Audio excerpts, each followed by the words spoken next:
This morning I did something that I thought that I would never do.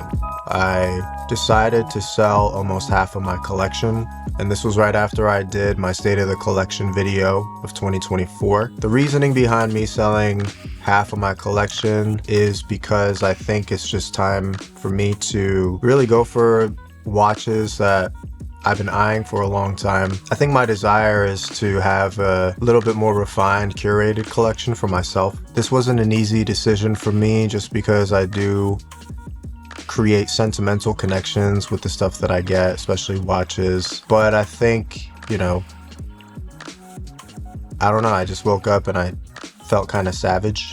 Wanted to try to switch it up and start the year and set the tone in a way that doesn't necessarily leave things behind, but gives me an opportunity to move forward and think progressively as far as how I collect and the things that I put my energy towards, what I put my money towards. Yeah, it was tough. Some of the watches that I decided to sell, it took me a long time to get to the point of me getting there. I was struggling taking the photos to post on my eBay store. I would go back and forth. I put it on again. I go to the mirror, look at it in the mirror. It was this whole process, almost cathartic in a lot of ways, just my last moments before I put it in the box and get it measured and weighed so that I can get the shipping all handled and all that. The watches that I decided to sell: vintage Citizen Dandy 7, my vintage Seiko 5 from the 60s, my Giugiaro design Rider's chronograph that I got in Tokyo, the Citizen Tsuyosa Small Seconds that I did a review on, the Seiko Essentials chronograph that I got from Joma Shop. I did a video on that. This one was tough.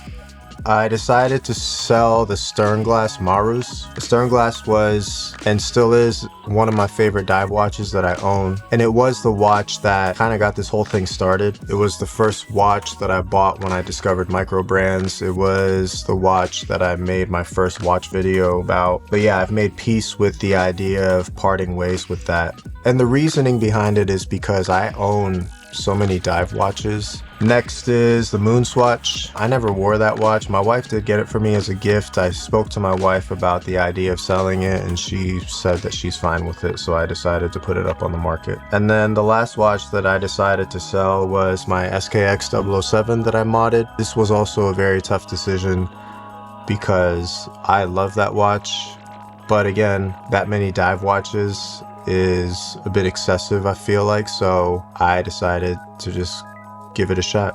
Yeah, that's it. So 1, 2, 3, 4, 5, 6, 7, 8. 8 out of my 19 watches are going to be put on the marketplace. If you have any interest in purchasing any of these watches off me, I'm going to leave all the eBay links down in the description of the video, so check it out. I take real good care of my stuff, and everything is 100% authentic. I vet and do a lot of research before I purchase. If you have any questions about any of these watches, hit me in the comments and I'll get back to you. For 2025, I've decided to try to regiment my collecting in a way that hopefully makes sense, and it's a process that I hope to stick by. And this is minus like review units or things that I see that I feel like I should buy to review for the channel. These are watches that I feel like that will have a long lasting impression, something that I'll keep for a while, and